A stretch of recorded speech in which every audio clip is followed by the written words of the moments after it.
thinking, I thought this was a science talk.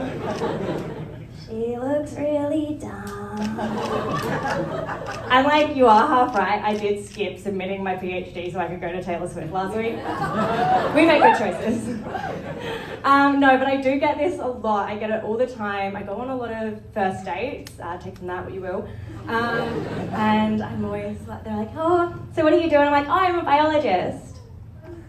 Like a scientist. And they're just like, okay, because they're expecting someone like this, like me, but they've got me. But no, we are past the point where you have to be an old white man to be a scientist. You are now allowed to be young and hot. It's fine. No, like I said, I go on a lot of dates and I'll say I'm a food scientist, and then they think they've got it. They're like, oh, you're a dietitian. So like, if I'm trying to get real swole, like if I want to get like bulk and cut at the same time, like what do I eat? And that's then for reference. And that's when I leave. Thank you. And that is for two reasons. One, I'm not a dietitian. Very different. No shade to them. Their job is harder than mine. They have to deal with that. And two, gym bros are red flags. We don't date gym bros. Thank you. So I go home with my gym bro. I said we don't date them. I play checkers with them. My mum is in the room. Yeah. So I go home with my gym bro and then I go back to my job being a scientist, which I promise you I am. This is me. Very official. And like I said, I'm a food scientist. I work with superfoods, which are a really cool thing that we don't really know much about, but they are everywhere. They are on our supermarket shelves, they're in marketing, they're on packaging, they're on social media. So we do need to start looking into them. And we is me. So my job is broken down into two parts. I have a wet lab part, which is the stereotypical little lab girly with my pink lab coat and my safety glasses, and I just pipette all day long, and I love it. So the main thing that I do for that is I test foods to see how they affect our body. And the way that this is traditionally done is you look at poo samples. And unlike Natalie, I heard that and said, gross. No. So I literally spent half my PhD developing this method that allows me to digest foods outside of the human body. So I've created this, it mimics it as well as we can, and then I can treat little cells and it gives me a good indication. So then, like, it's not quite as good as feeding it to people and then looking at their shit. But you know, we can take that information, I can give it to one of the weirdos who I thought looks like this. Now I know it looks like Natalie. And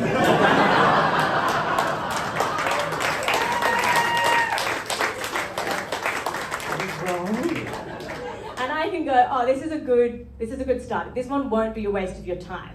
You're not looking through shit for funsies. You might enjoy that. I don't know you. And then the second part of my job, which is what my friends will understand when I tell them about my day, it also involves me saying shit a lot less, is called a dry lab. And what a dry lab is a computer. So I just sit at a computer and I type and type and type. So when this started, I didn't want to be a dry lab girly. I was like, no. Lab, safety glasses, pipette, lab coat, I dyed it pink. But then COVID happened and they said, no lab for you. No lab. So I went on Facebook, as I think most of us did. And then my lovely supervisor kept seeing me on Facebook and said, stop that. And I said, no. And went back to double tapping pictures of men at the gym. And then she's like, no, seriously, stop that, or else I'm going to find a way to turn that into your PhD. And I was like, okay. And she did. She also ruins everything I love. Just kidding, I love you. So I stopped looking at my men with six packs, the women with the booty shorts. I started looking at pictures of broccoli. It's fine. But it's overwhelming. If you search the word superfood, you get a lot. It's insane.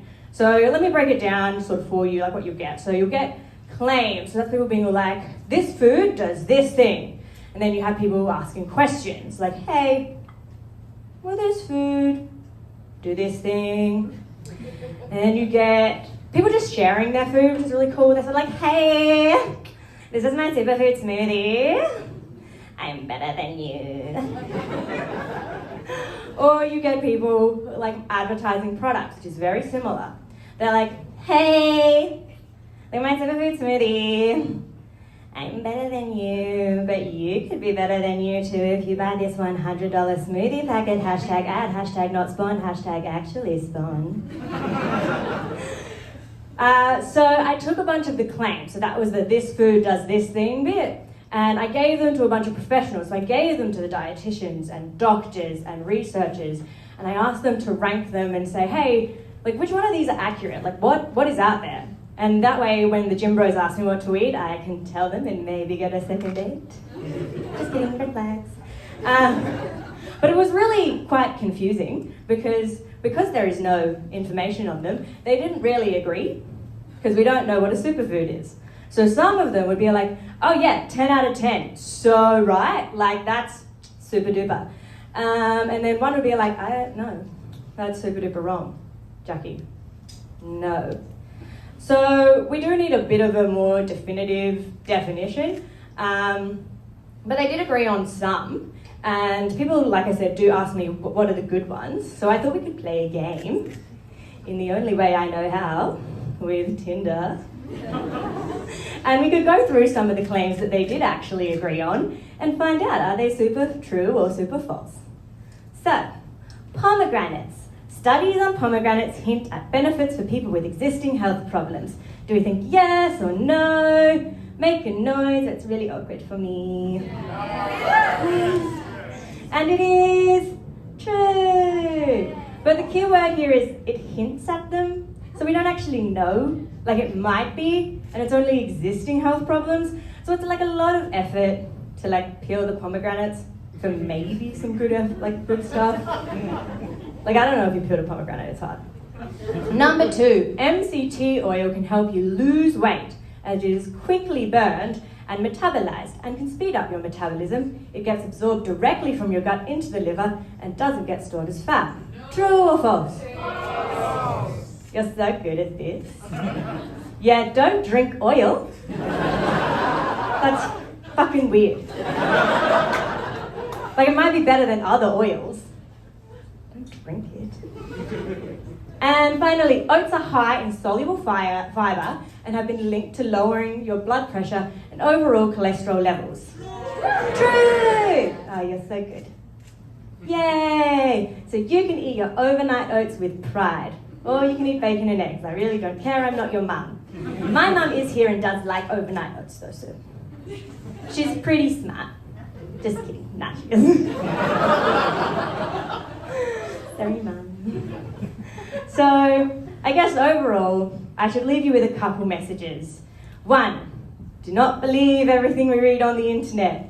Some of it's true, some of it's not, but like give us time to work out which is which. 2, we don't drink oil. It's fucking gross. 3, gym bros are red flags. All of them. Thank you. That was Jackie.